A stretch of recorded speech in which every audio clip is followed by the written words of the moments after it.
This Dhamma talk will be in English. When we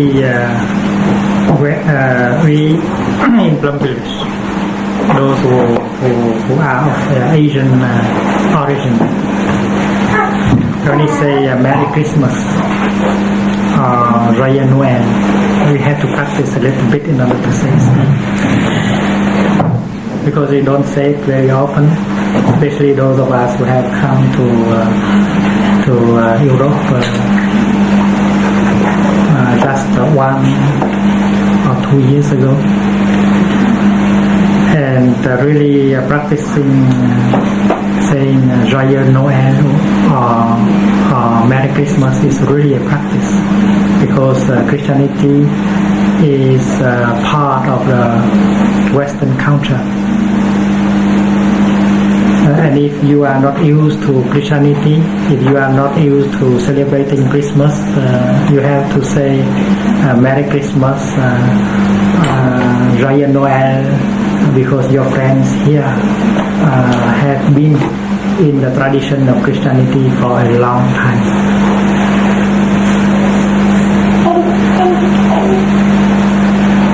Maybe some of you are do not feel very joyous when you are addressed with that Merry Christmas or Joyeux Noël. But you have to admit that Christianity is a part of your culture and continues to be an important part of your culture. And you cannot say that Christianity does not exist. We have to acknowledge its presence and to make peace with it, even if you don't like it. In fact, those of us who come from Asia, we have the intention to learn from the Western culture, also from Christianity. It makes a part of that culture.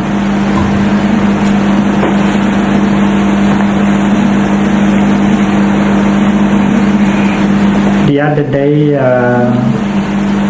there was a report that the French people is becoming more or less and less Catholic. 70% of the French people profess to be Catholics, but most of them don't practice.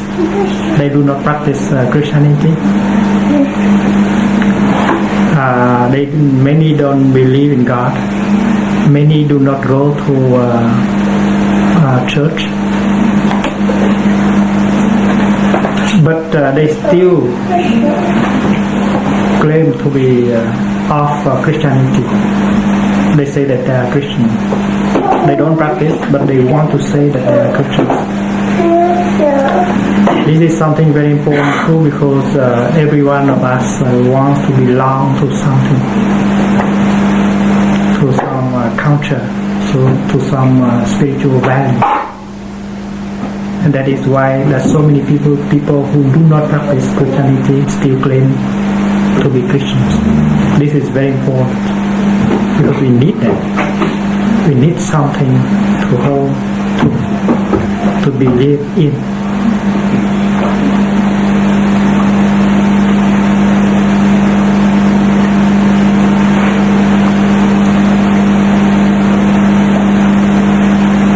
Many people who do not believe in God, in a church, who do not practice, but who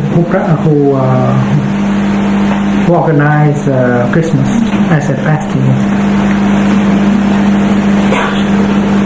And they talk to children about Le Père Noël, Santa Claus, and so on.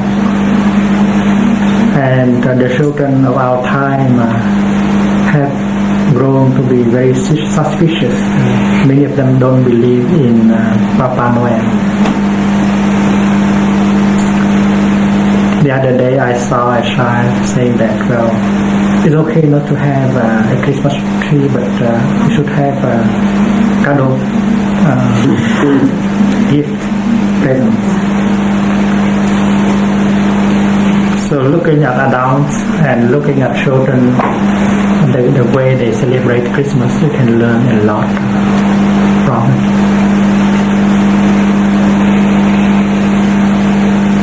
Why in Plum Village we celebrate Christmas? Because it is a practice. The practice of acknowledging that Christianity is a part of the Western culture. And Christmas also is a practice.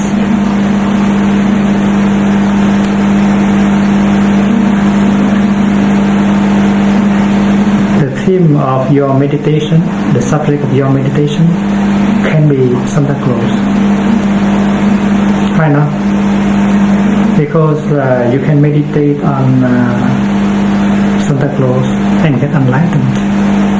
This is the principle of the practice. Because Santa Claus is not less real than the Christmas tree or the table or the mountain. It's our concept of Santa Claus is very important. It has been born from many other animals. It is exactly like our concept of Plum Village. So both are concepts. And Santa Claus is as real as Plum Village. If Plum Village is made of non-Plum Village elements, and Santa Claus also has been made of non-Santa Claus elements that are there. So the value of Plum Village depends on the values of non-Plum Village elements. The value of Santa Claus depends on the values of non-Santa Claus elements. And that is why Santa Claus is a real subject of your meditation. If you can see into the true nature of Santa Claus, you can see the true nature of the cosmos.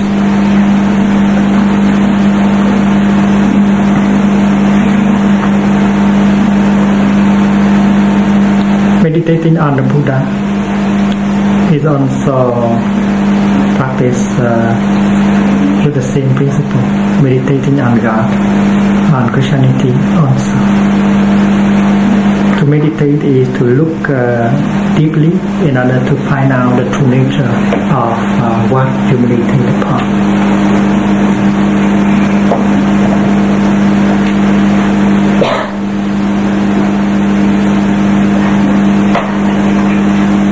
A civilization, a culture,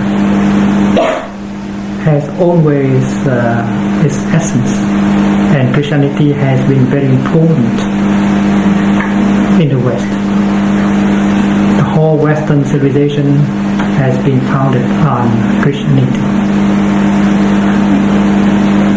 and during 2000 years Christianity has provided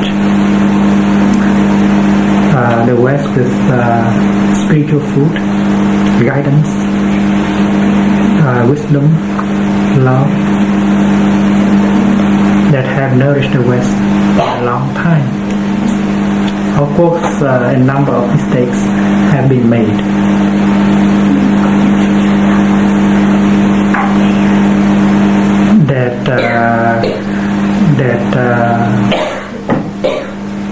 These kind of mistakes may have alienated a number of us from Christianity and from the Western society. But it is not because of the mistakes done that we deny all the values that can be found in the tradition of Western culture.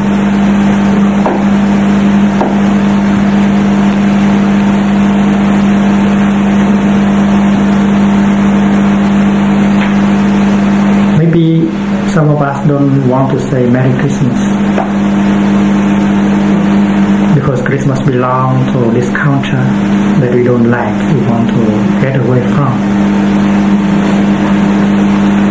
But to be able to say Merry Christmas with understanding, with compassion, it is a deep practice.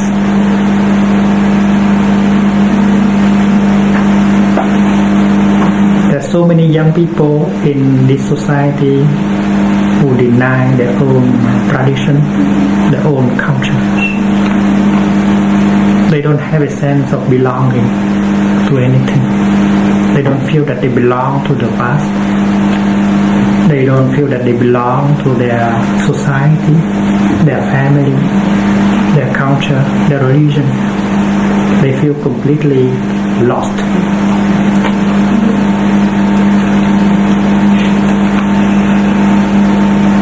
They feel like a tree without roots.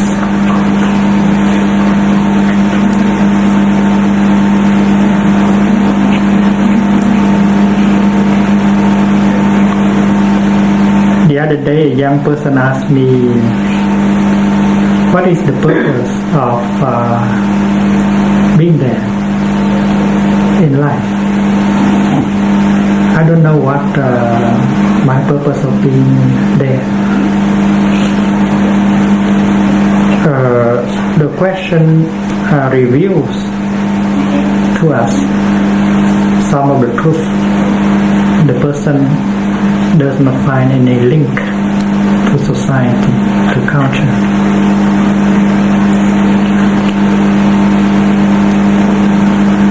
And the person feels that there's no meaning of being around.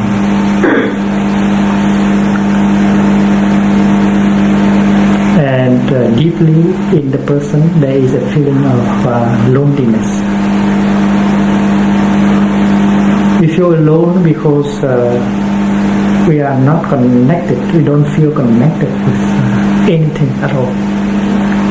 We don't feel connected with our society, with our tradition, with our religion. We don't feel connected with our family, with our father, our mother, because we have suffered. Our society has made us suffer. Our tradition has made us suffer. Our mother, our father has made us suffer. Our school has made us suffer. We suffer so much, and we want to deny. We don't want to run away from all these things. And because we don't feel the connection between us and society and family and tradition, that is why we become more and more isolated. And some of the roots that are left for us now have been taken away, and we feel completely lost, alone. Many young people in the West feel like that in these days, and I have met with people who come from Asia when they were very young, when they have not got anything deep and stable from their own Asian culture, and live in the West among young people in the West, they begin to feel very much the same. They feel they are not connected to anything.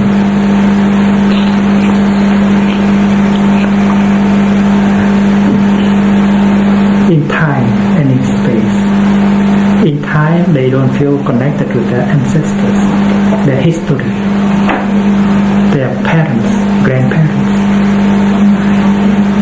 And they cannot see that they are the source from which generations of children and grandchildren will come out. So they don't feel the responsibility of being the source of the future. They don't know that they are so informed. If they are connected with time, they will be connected with ancestors and the future generations. They would take good care of themselves, not to destroy themselves. And since they don't feel that connection, they let go. They don't mind. They don't care. They don't take care even of their own body. And being alone, feeling lost, they want to forget that kind of reality of isolation, of loneliness. So they seek forgetfulness. They use alcohol. They use drugs. They use sex. They use many things in order to forget. And they can forget for some time, and then they go back to the true situation, a situation that has become more and more difficult every time they seek forgetfulness, and they practice forgetfulness.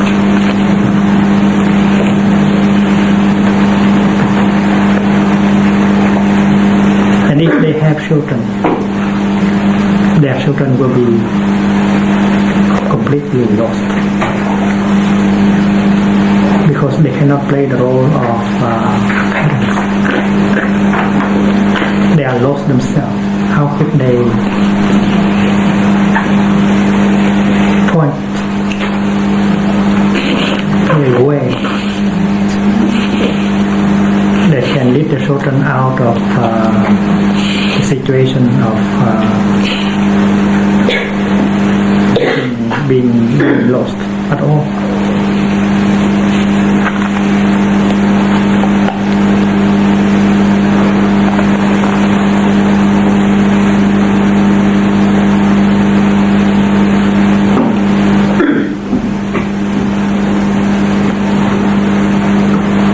For young people who are in that kind of situation, who do not believe in anything, who don't feel any connection, celebrating Christmas is something fun.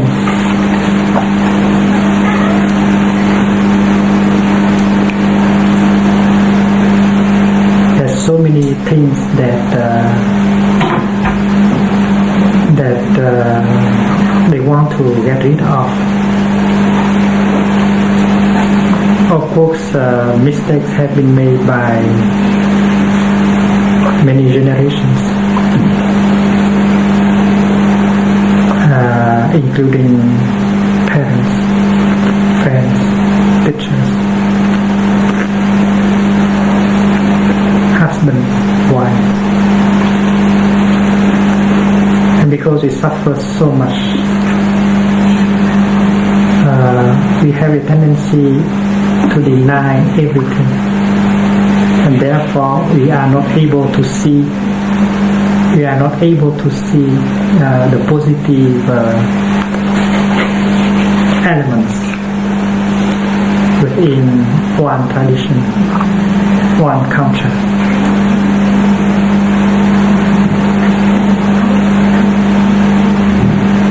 Christianity is a spiritual tradition first. And as a spiritual tradition, it engenders wisdom and love. The way we contemplate things, the way we contemplate life and the cosmos will bring about insight. How do you see the cosmos? How do you see life? Several generations of Christians have practiced looking, contemplating, and offering the Western people the fruit of their contemplation. And wisdom, insight is the fruit of contemplation, and not only wisdom but love with it, because we know that wherever there is some insight, is some understanding, there must be love and acceptance. So wisdom and love should be there in any tradition, including Christianity.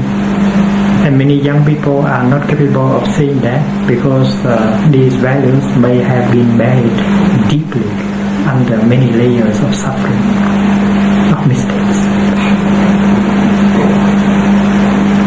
Maybe celebrating Christmas is an opportunity for us to stop crying, to stop being too busy, in order to try to find out what is underneath that tradition of 2,000 years. A tradition that many people now want to run away from.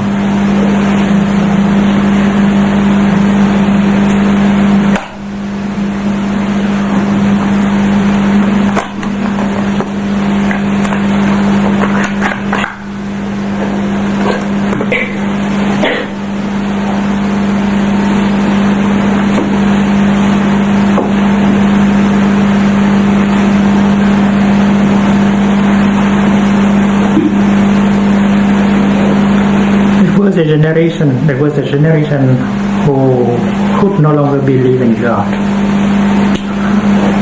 and who tried to believe in something else like science. Science has promised a lot, and science has played the role of God for many years, almost a century.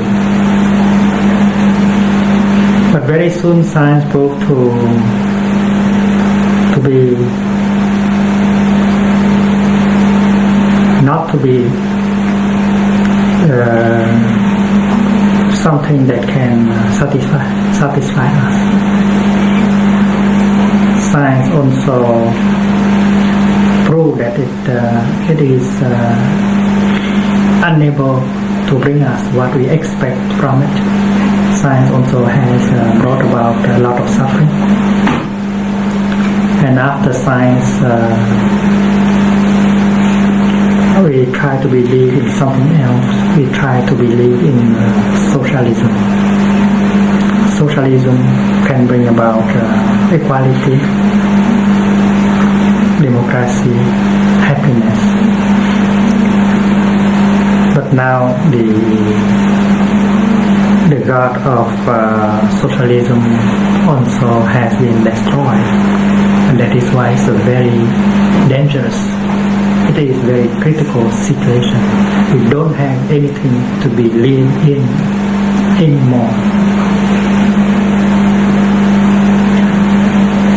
We don't believe in religion, in the tradition, in our family system. We don't believe in science, in democracy, in socialism.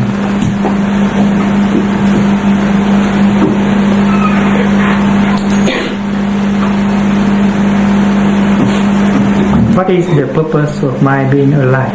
This is a very painful question.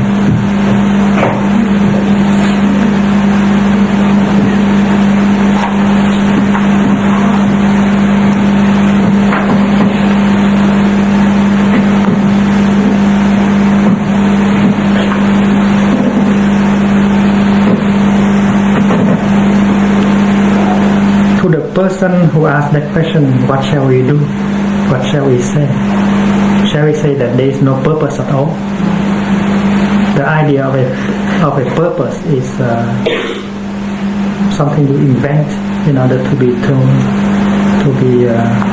tortured by it.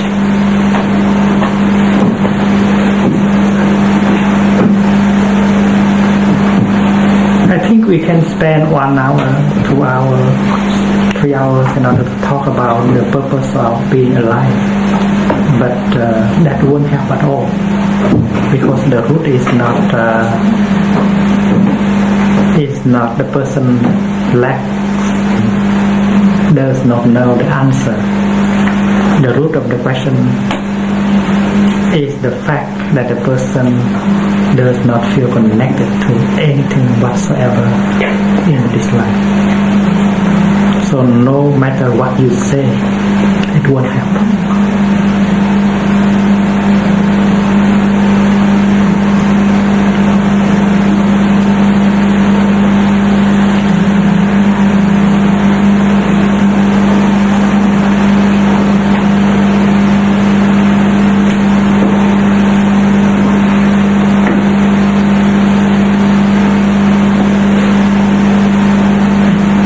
The person who asks the question suffers, and very often he doesn't realize that the other people suffer also. He tends to believe that he is the only one who suffers, and the other people, they only make him or her suffer, which is not true. Someone believes that his mother and his father have made him suffer a lot, and he feels that kind of resentment within his heart. And because of his suffering, he is not able to see that his father has suffered, still suffering, and his mother also, and other people in his society and his traditions.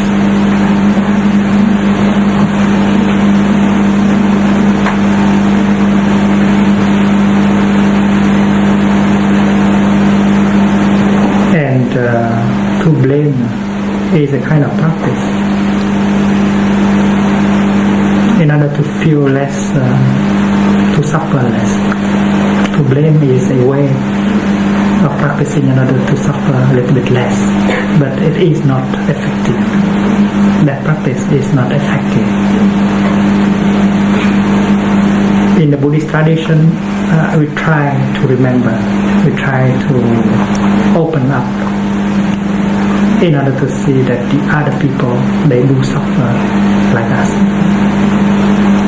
And so we don't practice blaming, we practice in such a way that can bring about relief and liberation for everyone. For everyone.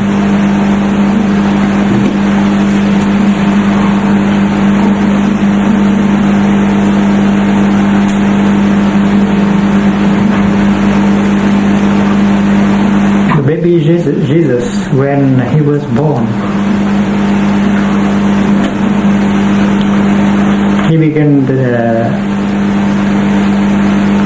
he already began to suffer,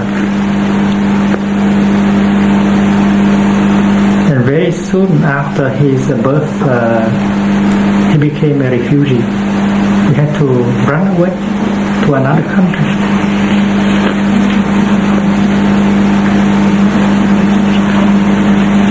And when he grew up, he saw many things in his society.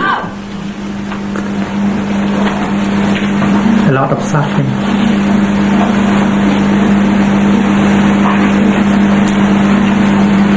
And he was seeking to see the true connection between him and the cosmos. He looked at the world. He looked at the cosmos. He looked at his family. He looked at his society. He did the work of contemplation in order to find out the kind of link between him and all of these. And when he became a teacher, he shared the fruit of his looking to the people who listen to him. and to his 12 disciples. And that was the beginning of Christianity. The looking of Jesus. And out of that looking, there was insight, there was compassion, and that was the beginning of Christianity.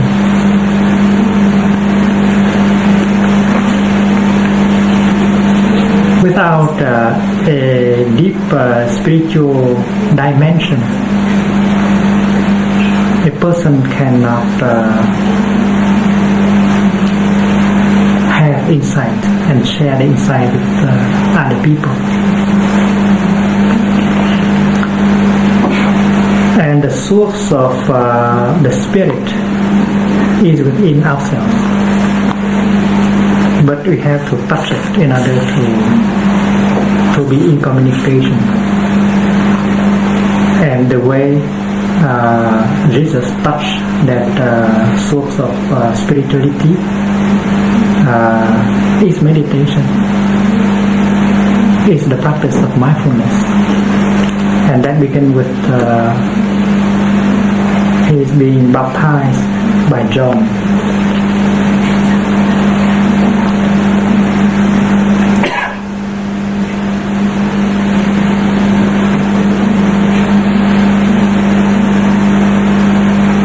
John baptized Jesus with water, and during that time, Jesus saw the Holy Spirit coming down like a dove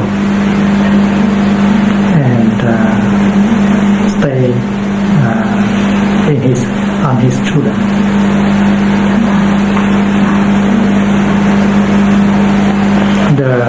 The Holy Spirit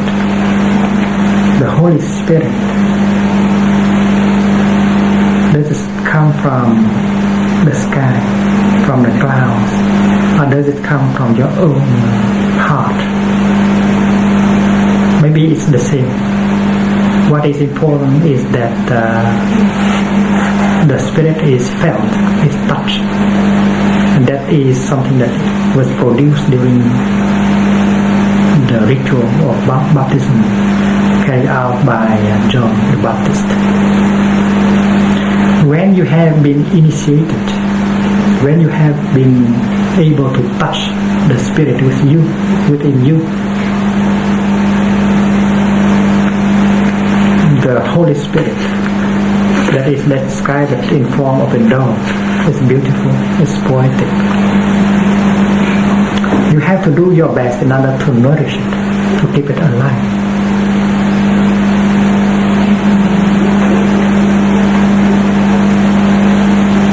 In a spiritual tradition, when the Spirit is born in you by your contact with a friend or a teacher or a practice, you have to try to nourish that, to keep it alive by your practice. And Jesus, in order to keep it alive and develop it, went to the mountain and stayed there for 40 days in order to do so, to practice, to keep it alive.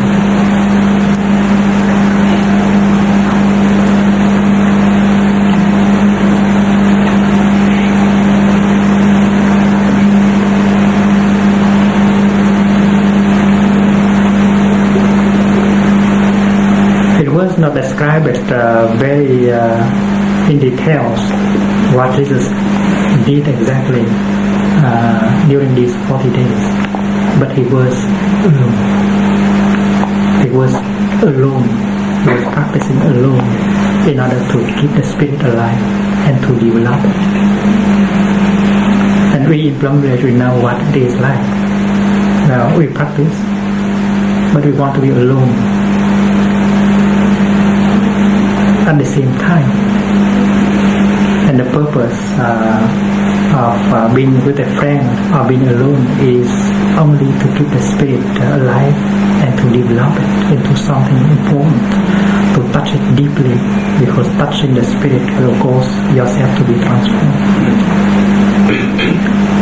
And Christianity was born from that kind of experience. The way Jesus saw the world, the way he expressed his compassion, his karuna, and that was Christianity. But what has been handed down by Jesus should be nourished, taken care of, so that the spirit can stay alive and develop, so that love and insight can be renewed all the time. Because the wisdom and love are something alive, like a tree. The time the tree stops to grow, it will die. So that in the history of Christianity, there have been many generations that try their best in order to keep alive that wisdom, that love. And of course, from time to time, people forgot how to do it. They made mistakes. They make use of the tradition for their own purpose, and therefore they many times in history they have made the spirit dead, not available to the people of that time. Our time is such a time when many people who are in the tradition of Christianity cannot touch the spirit. We feel that it is dead.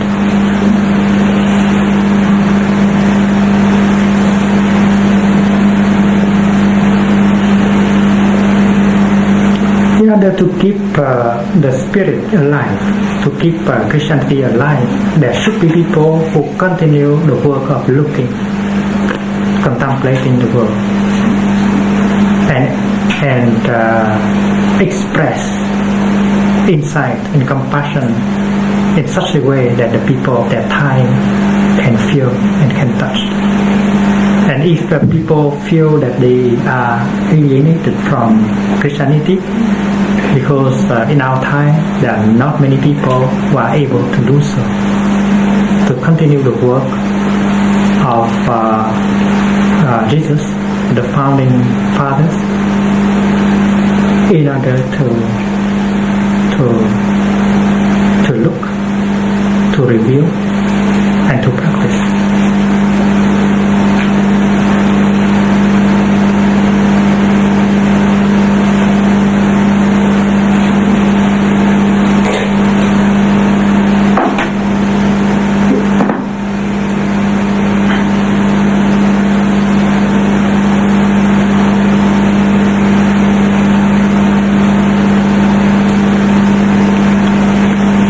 In our time, we speak of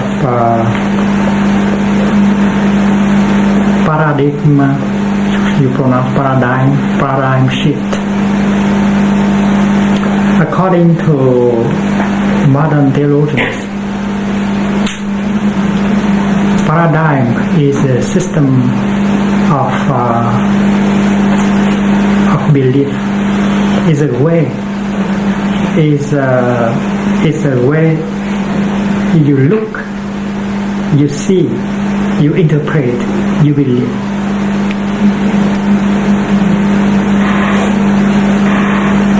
The sky is like that, the mountain is like that, the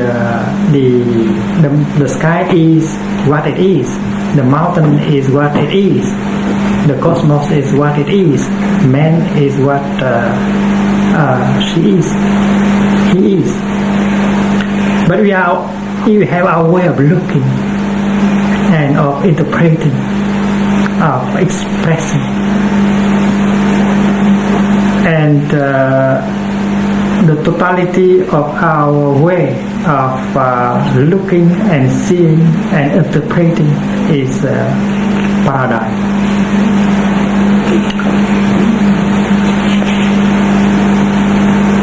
There were times when we look upon a piece of dust and don't see more than a piece of dust.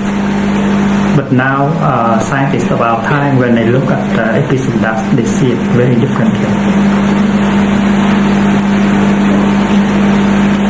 So the work of looking of contemplating always bring us the capacity to renew our way of seeing,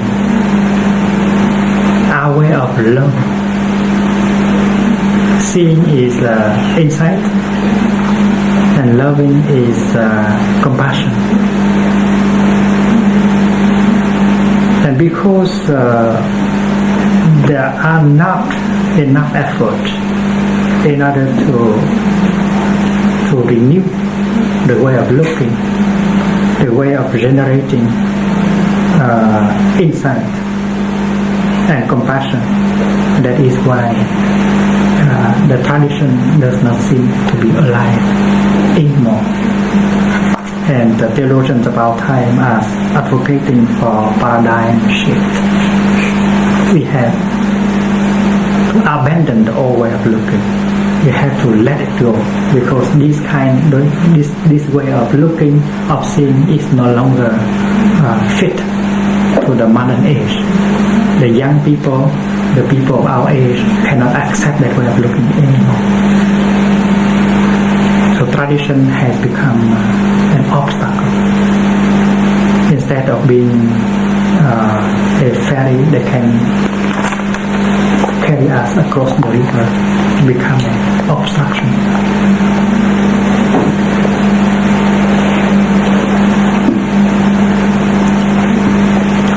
When a young Vietnamese lady or young man come to practice in a temple, in a practice center in Vietnam, she or he does so. It does not because of the fact that she get lost in society, or her family is broken.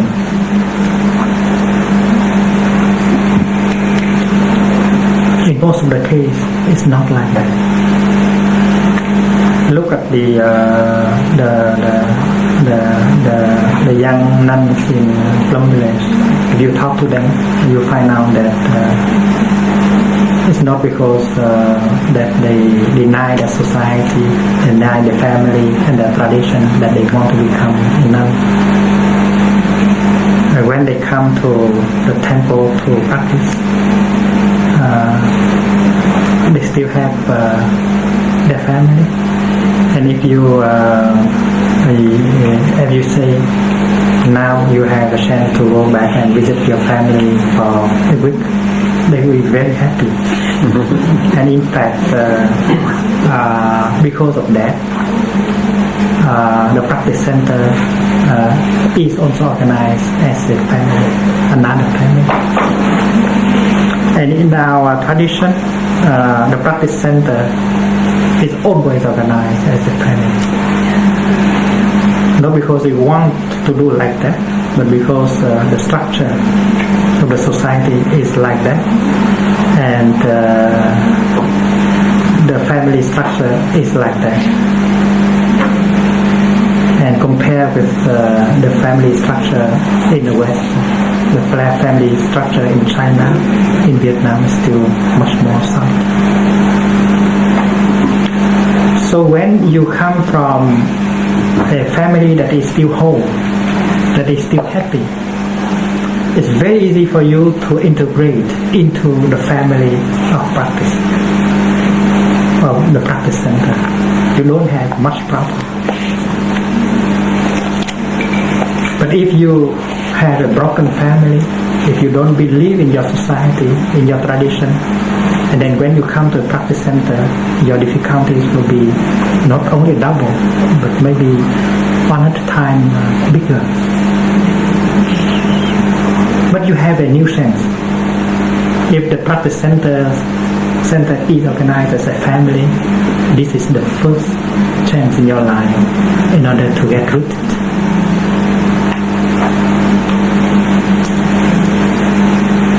And if you don't have a chance, you go to a practice center that is very well organized, but it does not does not have the feel of a family, then you don't have any chance. Because it is only a combination of grouping of many islands, and each person continue to be an island, and we have a community of islands. We can never make it into a continent.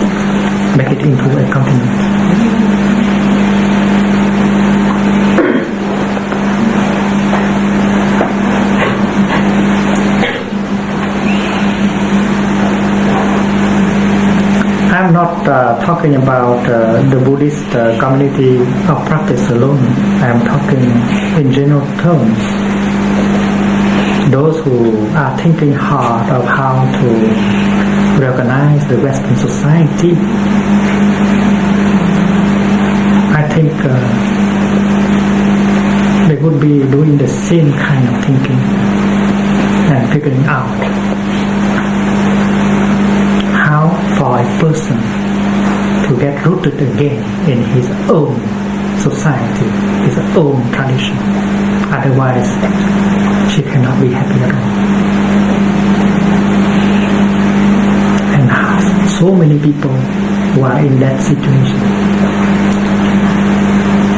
who don't feel any connection with family, tradition, and society.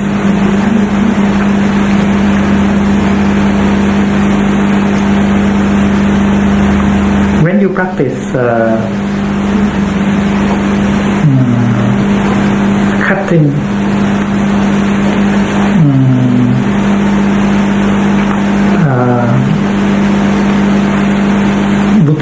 bouturage, when you try to make a plant out of a cutting, you should prepare good soil, damp, and you put the cutting in it, and you take care of it by watering the soil from time to time. You have to do it well enough in order for the cutting to have a chance to get rooted in the soil before you can transplant.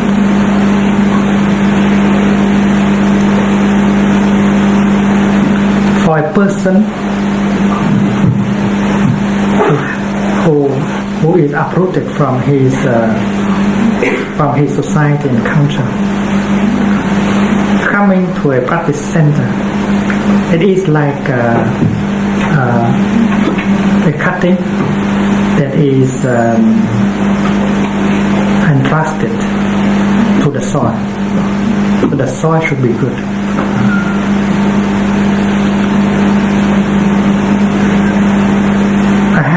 I have seen in market a kind of powder. They call it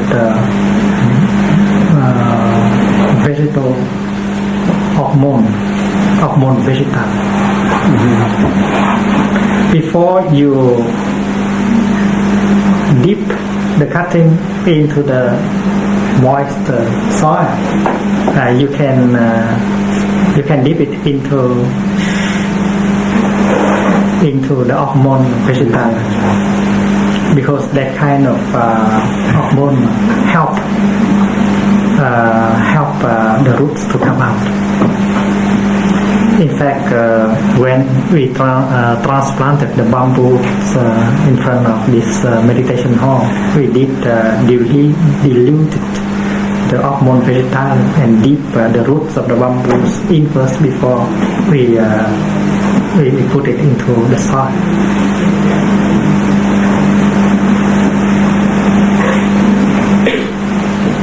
Maybe we have to invent a kind of hormone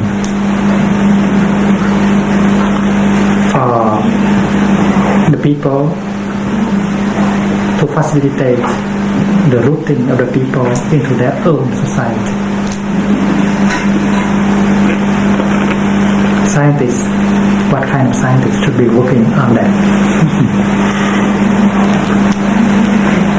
Light soil, a little bit of sand, very light kind of soil, not too wet, not too dry.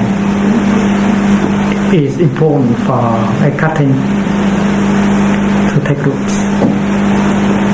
And then other condition of heat and of time. If you put a cutting into the soil, and if 3 or 4 days ago you take it out and look, and then you never get the cutting rooted. So you need to be in a kind of environment that is stable, and you should be there. You should have a chance to be there long enough before you expect some roots can take place.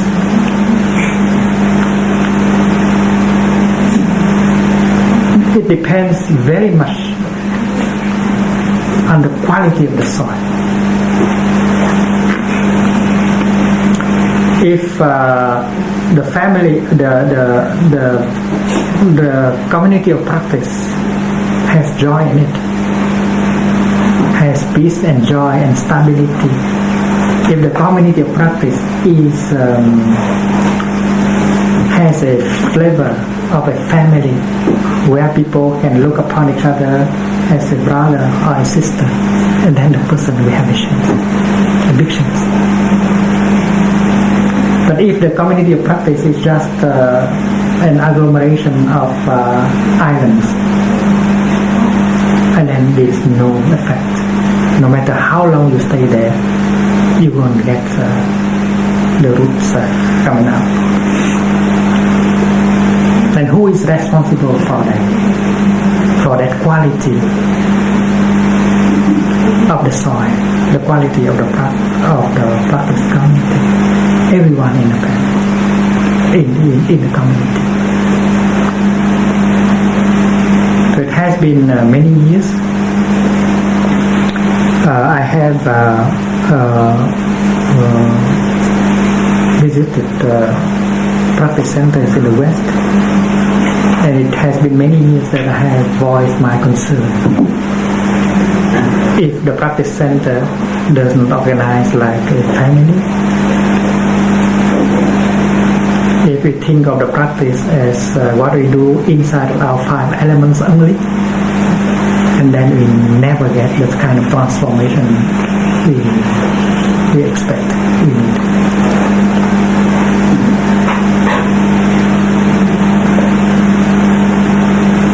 Man is a social being, and the anger, the frustration, the hope, the joy have roots in society.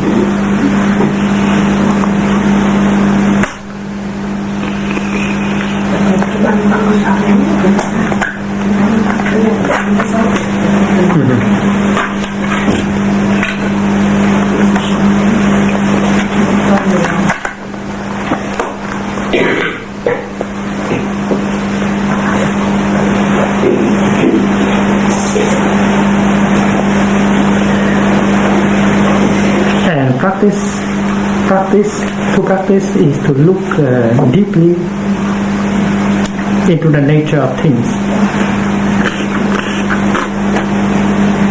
in order to arrive at transformation. And we know the roots of things are a little bit everywhere. If you isolate yourself, if you go to the mountain and stay alone on the mountain, in a mountain, you won't have a chance to meet with another human being, and your anger might not be able to be seen by yourself. It has no chance to manifest. Your bitterness also, these kind of things. And therefore, staying with other people to practice, having the kind of human relationship with other people is a chance to practice. So if people continue to say that enlightenment and transformation is something you do in the circle of your 5 elements, it is not a good idea concerning the practice. course, all of us know that when we are able to make one person smile and get relief, we feel a release taking place within ourselves. Sometimes you do it here, but there the outcome is in there.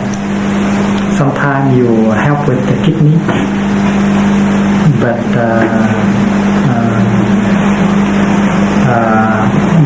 your heart is relieved.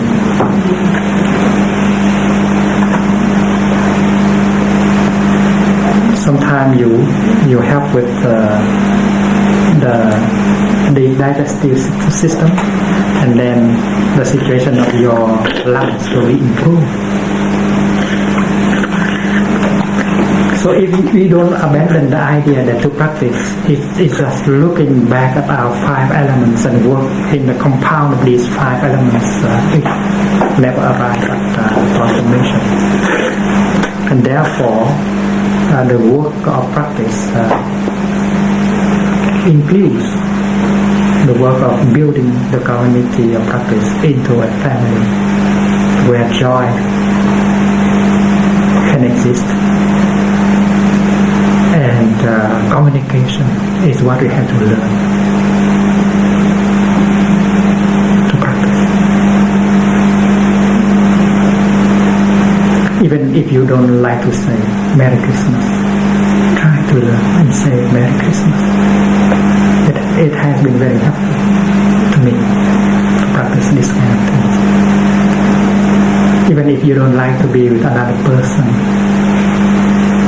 in a Dharma talk, try to be with him or her in a Dharma talk or Dharma discussion. Because it is our practice. It is by trying to touch the other person that we can touch ourselves. It's my roots in my family, my society, my tradition.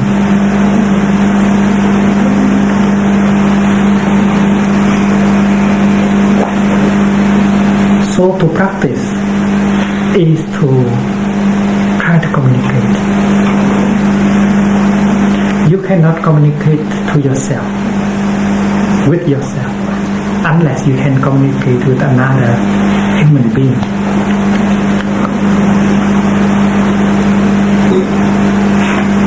There is a person who told me that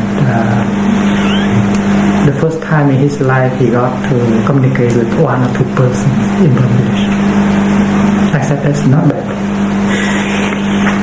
You can communicate with 1 or 2 persons in English. That's a great achievement, because in the past that person had not been able to communicate with anyone at all. So that was a very good beginning. 2 tiny roots has been seen from the happening.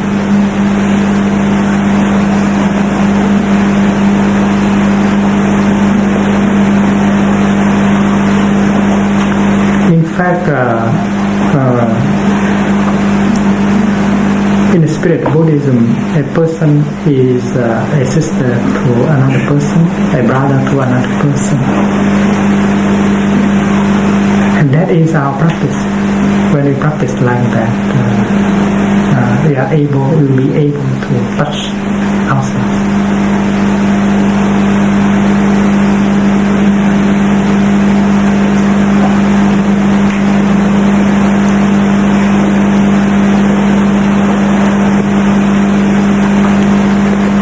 We should have enough patience.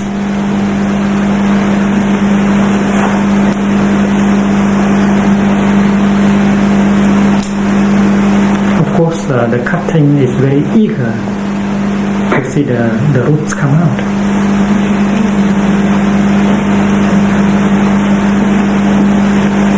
But we cannot take the cutting out every day not to look, because that prevents the root from coming out. Sometimes we are so used to running around,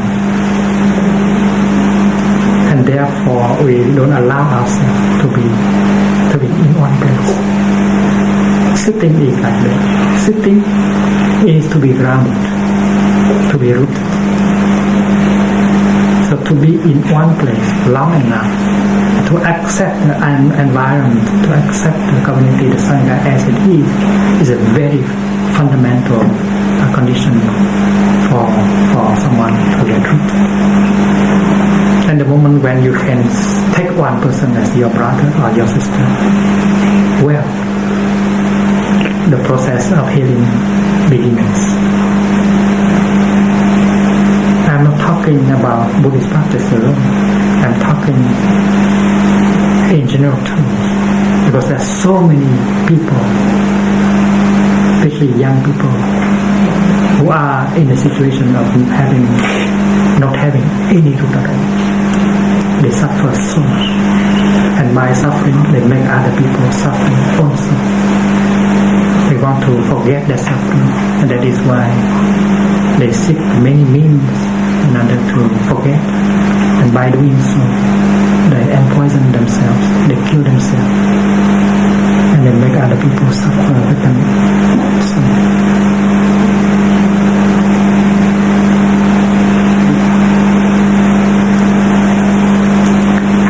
A dialogue, a constant dialogue with those who are responsible for the tradition of Christianity is something very important. It belongs to our practice. We got to be brave. We got to face the true problems. It's not by bringing jazz into the church that we can revive the tradition. We have to do something deeper, more radical. We have to let go of the old way that has become an obstacle. We have to revise, to look again, to make the true spirit be reborn, and that is the only way to offer, to provide people with a new means for transportation. We need a vehicle. We need a big vehicle in Mahayana in order to transport the generations, the young generation, to the other shore. And if Buddhism and if Christianity do not practice, do not have enough courage to change, and then that vehicle will not be available. Many generations have practiced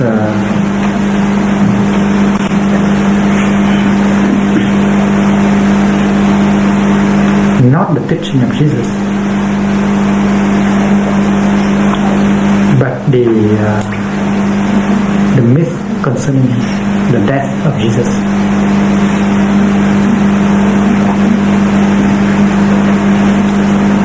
Very often, they say that if you don't believe that Jesus is reborn a number of days after his death, and then you cannot be a true Christian. Very often they say that if you don't believe that if the mother of Jesus is a virgin, and then you cannot be a good Catholic. And if the practice is based on this kind of dogmas, and then it is not the practice of true practice of Christianity.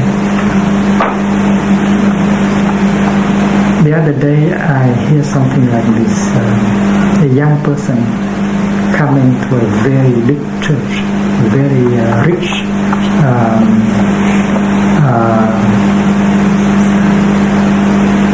how can I say?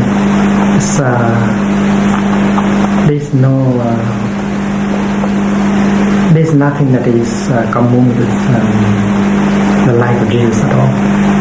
Everything is so luxurious, so rich, so authoritarian, and the person feel alienated. And when you talk with the person responsible, the person said something like this: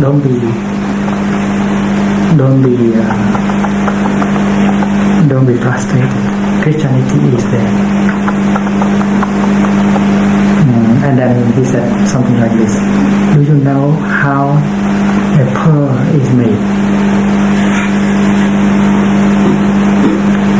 When a grain of sand penetrates into the house of the oyster feel it uncomfortable, and therefore from the body of the oyster secreted some substance in order to envelope the grain of salt of sand, so that the grain of sand will not disturb or make uncomfortable the oyster. And slowly the pearl is formed in order to keep the grain of sand at the center. So if you look at these things, you think that's not Christianity, this strong Christianity is in there at the center. But because we all feel that Christianity, the teaching of Christ, make us uncomfortable. That is why we have constructed, built, and manufacture many things like that in order to envelope the Christianity in our palace. But if you can break the pearl, and then you can find the grain of sand. That is true. But how to break it? How to break it in order to restore the grain of sand? To me, it is not that the teaching of Jesus is something that we should feel uncomfortable with. It's the way we integrate it. It is like the practice of mindfulness. The practice of mindfulness is a practice that can be very joyful. It can make us very happy. But you can very well see the practice of mindfulness is a hard practice that you try to endure today in order to obtain something in the future, like enlightenment, emancipation. So it is up to those enlightened in the tradition of Christianity to look again and to offer us the kind of Christianity that will answer to our questions, to our sufferings, to our loneliness. And of course, it is not a matter of a doctrine, a theory. It is a matter of practice. Because if you have a true insight, and then you have true compassion, and if you have true compassion, we will feel it. We will be drawn to you and become your friend, your co-practitioner. And it is by going back with compassion, with frankness, that we can help to transform and to rediscover the pearls, the what is precious, the treasure within our tradition. It is not by running away. If we are a cutting, if we we are waiting the time when our roots will come out again, it is because we want to be replanted, transplanted again in the soil of our own culture. And it is like in the Mahayana Sutras, we should be motivated by the desire, by the noble desire to help all living beings. And then the practice center is only a place where we get rooted again. And after that, we would like to go back. And with the Bodhisattva vow, we will try our best with other people to transform society, to renew tradition. And this is not for ourselves alone, but for a whole generation, and also for our children and grandchildren. We find a way out from many, and not just for ourselves alone.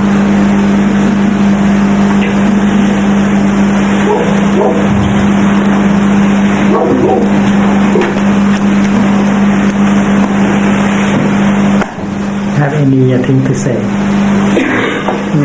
Sing a few songs.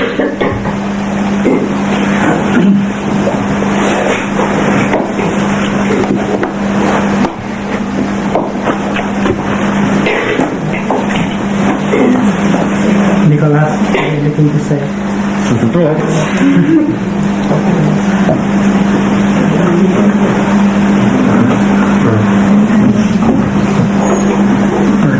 What did he say? We wish you a Merry Christmas. He's saying we wish you a Merry Christmas. Later on. Vâng, có câu hỏi. Dạ vâng, có câu hỏi. Yeah.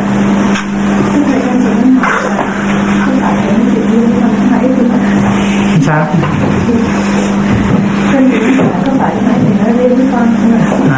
She said, were you talking to me alone?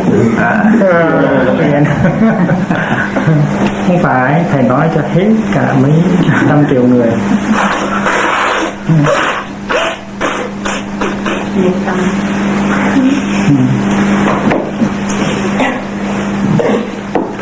He just mentioned that the real Dharma talk must answer the need of every impression that we have.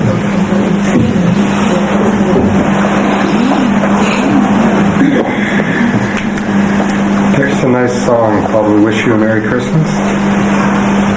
Can we do it? You need your strong voice to help. I mean, everybody. We wish you a Merry Christmas, we wish you a Merry Christmas, we wish you a Merry Christmas and a Happy New Year.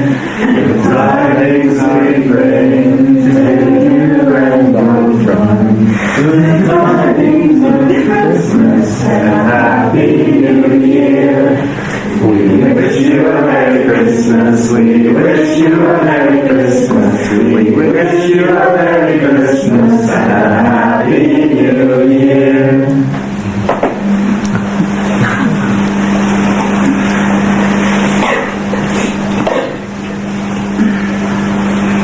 Have some discussion on this theme.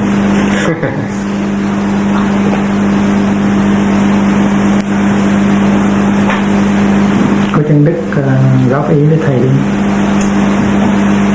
Have anything to contribute to this topic?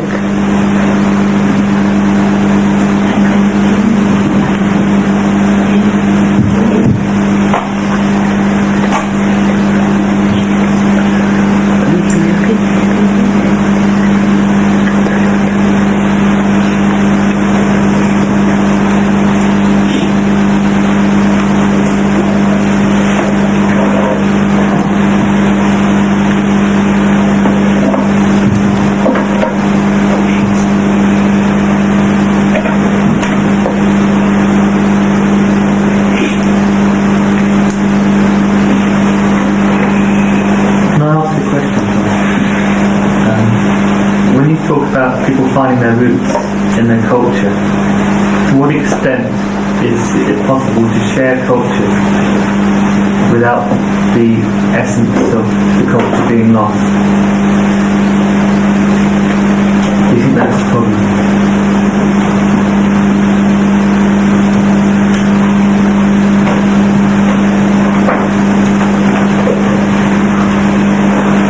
I don't really understand. Can you repeat? Yes, when we talk about finding our roots in our one of the problems often given in our culture is that there's too many cultures, and that people lose their cultural identity because there's too much intercultural mix. Do you think that is a problem? For example, an Indian community in Britain might feel that their cultural identity is being lost because their children are becoming too westernized. But I think the same thing is true with the British people. The British children, they are losing the culture of not only the Indian community. But my question is, because say at Plum Village, we've got a very multi-cultural, multi-international feel. Is it possible to have that multi-international, multicultural base without losing our cultural roots?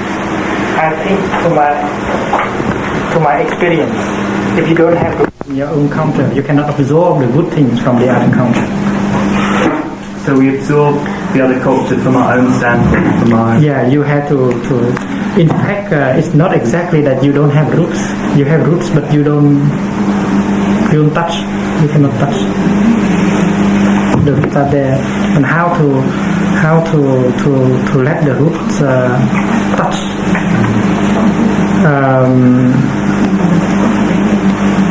It's very important to realize that if you don't have roots in your culture, it's very difficult to get the best thing from the other culture. You cannot replace your culture with another culture.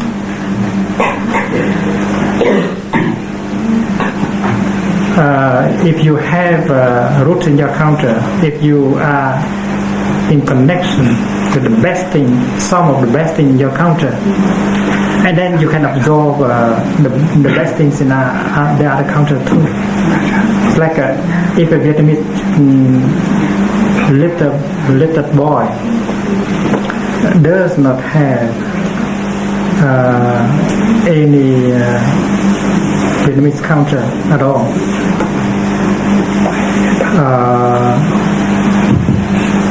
when he come here,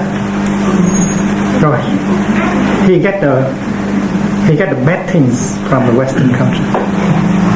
First, you see, if he is born here and live completely in the Western family or society, and then he will not be no different from a French child or a British child.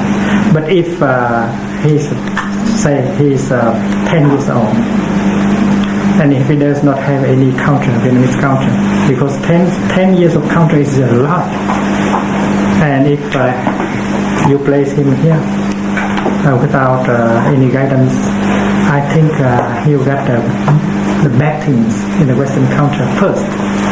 So the chance that he got the good things in the Western culture is very slim. The same thing is true the other way also. So I think the Indian communities, the community in London, if they want their children to not to get the bad things, they should give their children the best things in the Indian culture, and then they should not be afraid that their children absorb the good things in the British culture, because these good things will only increase the value of their Indian culture. Yeah. If they don't transmit anything good from their own culture, and then their children will get the bad things in the Western culture. And the good thing and the bad things in culture, that is the problem for everyone, and not only for the Indian community. Because there are many people who are born in the West, but who live like a stranger. They don't get the good culture, because there are so many things preventing them from being in touch with that. Their parents are not capable of initiating them to to the root elements of their own culture.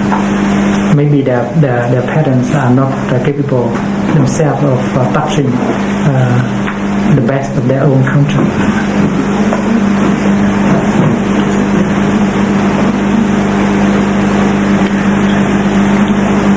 So I think a Christian that has some true Christian roots will profit a lot when they come and practice with the Buddhists. But if they are completely without roots, it takes a long time. Maybe it's not successful.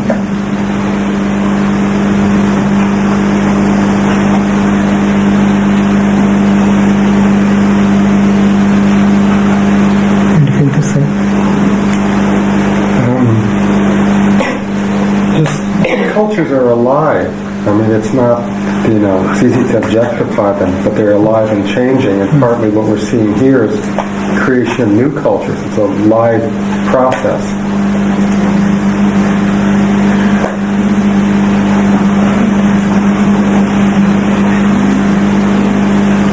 To me, culture is what you live every day. The way what you eat, the way you drink, the way you talk, or the way you wear, the dress you wear, everything is culture. But you do it mindfully, so the culture becomes something very important, very deep. It has a meaning, and if you don't do it deeply, you are just imitating, doing the things that should be done, and it's no culture at all, no civilization. It's like celebrating Christmas without any belief, you don't see anything beautiful in it.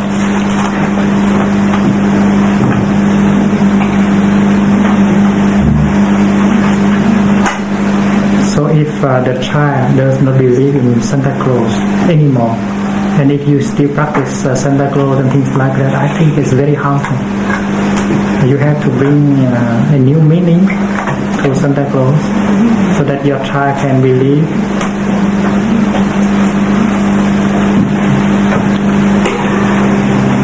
It's like in the Mahayana Sutra, it is said that one moment the Buddha used his toe in order to touch the earth.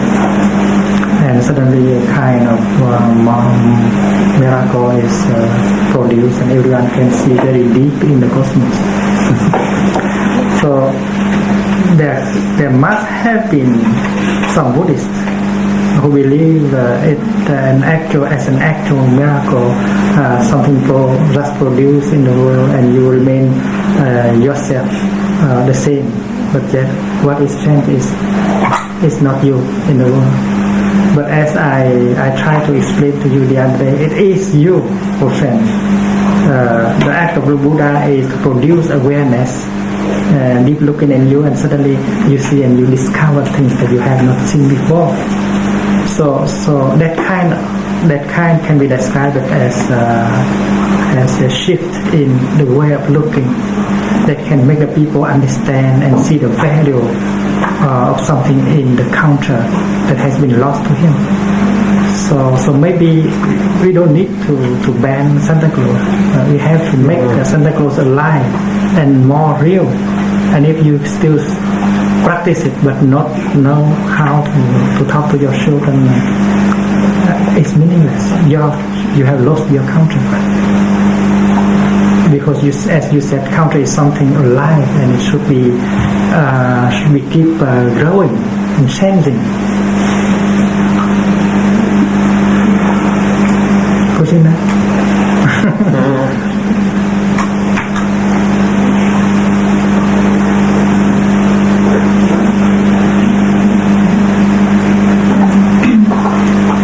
I've often noticed that when two cultures come together, and the other culture helps to find beautiful things in their own culture. That's actually not shown in this.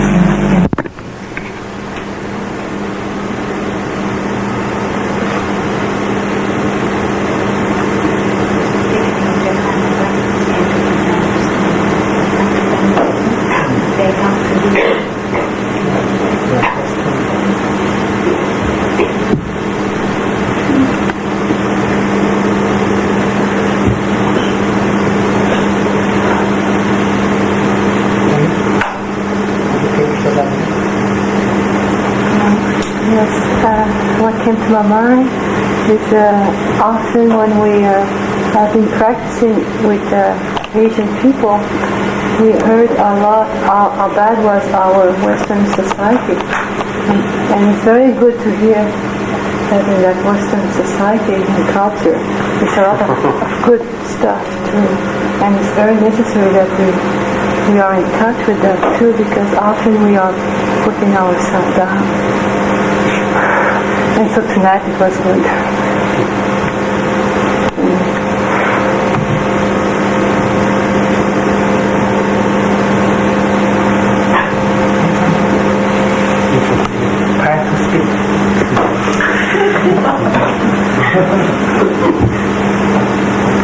Enough to say Merry Christmas, I guess.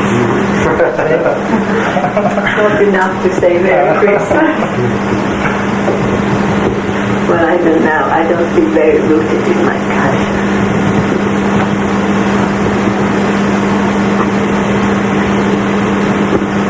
Maybe practice. Maybe try practice together.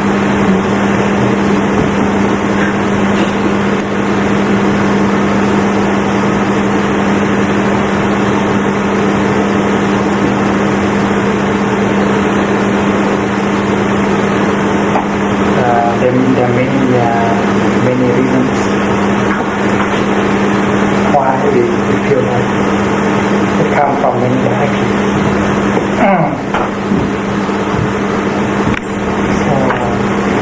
So our practice is to see why we feel that kind of lack of connection.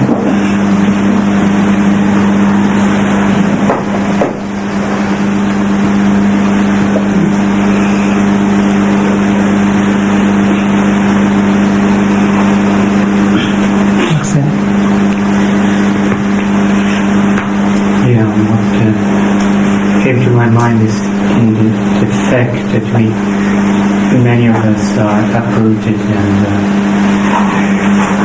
so I thought, being uprooted, when we turn to Buddhism, we often look for partial Buddhism. We just choose what seems kind of hopeful and useful, and many of us think just sitting and meditation in the Zendo is the only thing Buddhism can offer. So a lot of people, including myself, the last 20 years, I just thought, the more hours I can sit in meditation, the more closer I come to truth. And I think it's because we don't know what we are lacking. We have lost the root, but if you would have told me you lost your root in a way of a family too, I wouldn't have understood it before. And I see the same problem back home, when I try to kind of tell what I found here, I also see some kind of skepticism and is he turning towards a new sect, or kind of, what is he going to do? And I think I have to be a real example of freedom and say, I'm still free. I'm not kind of closing myself into a new kind of a strange sect down in southern France. And I think many of us are afraid, in fact. And just sitting in a Zendo does not mean we have to be in a family. We are isolated islands, as you said, And so my thought came, we have to think about skillful means in order that the Western people are not afraid and they can chew the fruit, the very beautiful fruit. So that's where I am.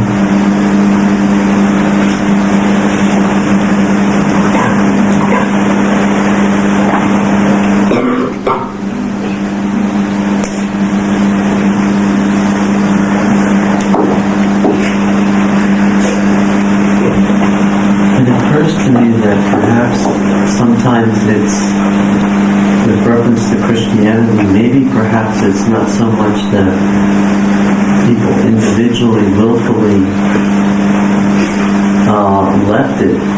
But in light of what you say about diet and awareness of environment, I think there are factors which are beyond individuals' control, such as modern societies and the forces of materialism that make it hard to realize Christianity. I'm not sure if I'm being clear, but it's just a thought that there's economic and political forces on individuals that seem to affect their lives so strongly that that makes it hard to reach Christianity, that's penetrating into the whole society.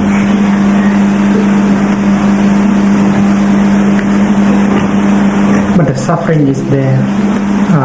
Suffering brings us close to spiritual life. And the economic and political situation created a lot of suffering also. And if we have a chance in order to look back at our suffering, so we can make spirituality grow. But I think we need guidance, because in the case we suffer so much and then we tend to kill ourselves. Things like that is easy, a very common practice. So one characteristic of our civilization is that we don't have time. We don't have time. And we want to do things very quickly, ending our suffering. The quickest is to kill ourselves.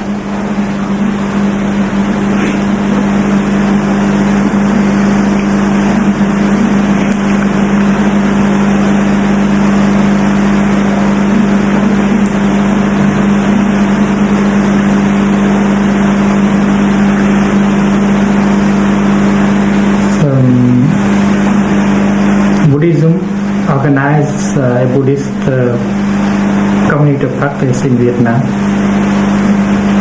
It's just a very natural thing.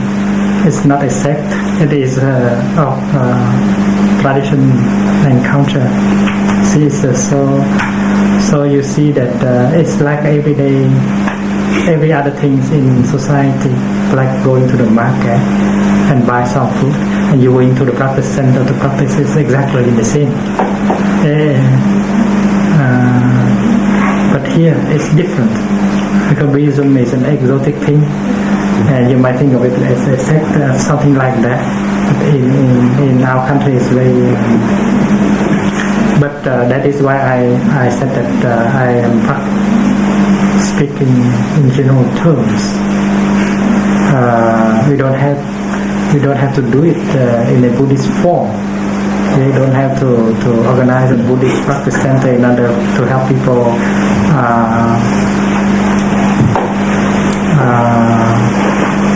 have roots again. We might use some of the Buddhist ways. We can, but we don't need to label as a Buddhist anything that is good, that is effective, that you can make use of in your own culture, in your own tradition, in the culture and tradition of other people. It's like eating fruit. If you like orange, you eat orange, but nobody prevents you from eating bananas. So you enjoy every kind of fruit. In fact, all these kind of fruits are offered by the earth. So any kind of culture is offered by life on earth. So we should feel free to profit from everything beautiful, good, refreshing in every culture.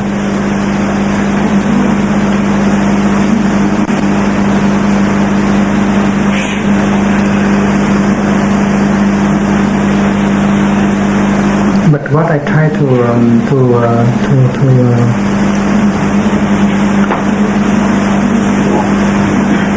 stress in my talk is how we do it. We do it as a Buddhist community, we do it as a Christian community, or we do it just as a community of people. But how to do it? How organize a community that offers chance for the people who have not been in a family, in a true family where there is loving care from the part of a brother and sister and aunt and nephew. Because in Vietnam now, many families are still big families, not the nuclear family where it's only father, mother, and one or two children. So you still have uncle and aunt, and when your mother has some problem, you can always run to an aunt. So you don't feel lost. And to organize a community where children can see many aunts, many uncles is very good.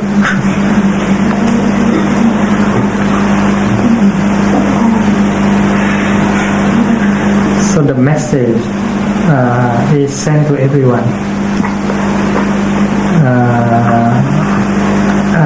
that what kind of community we can set up in order to provide to another chance for the people who have had a broken family and who feel alienated from their culture.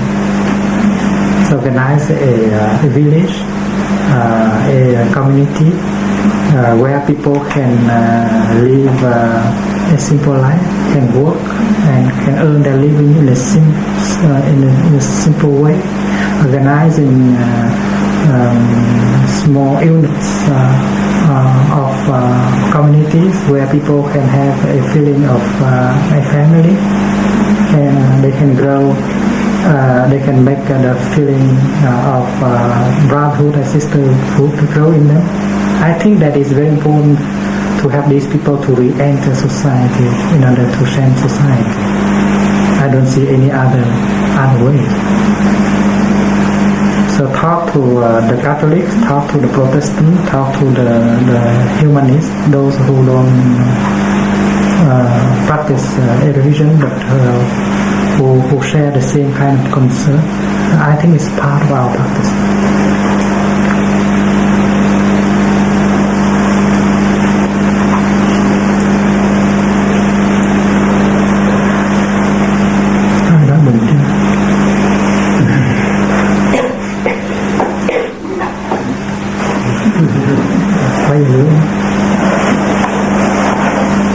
What shall we do next?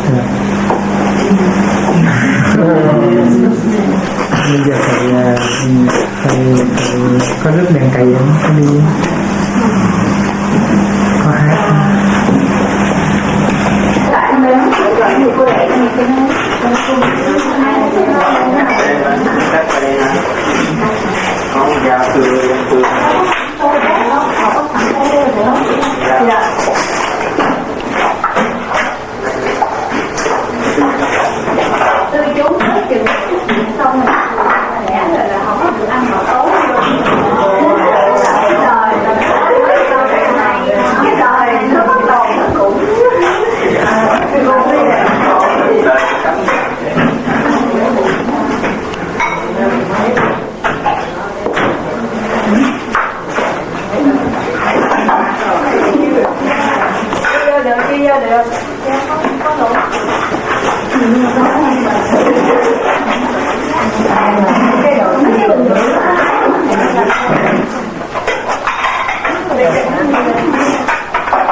Cái nướng của mình ở đâu? Đã kiếm phố rồi còn cái chiếc ra. Nướng của mình là gì? Có vậy không? Cái bánh tránh nó lúc cứng ngắc mà ăn bây giờ để nó đầy một tí không ngon. Cái này nó dễ lắm. Dạ.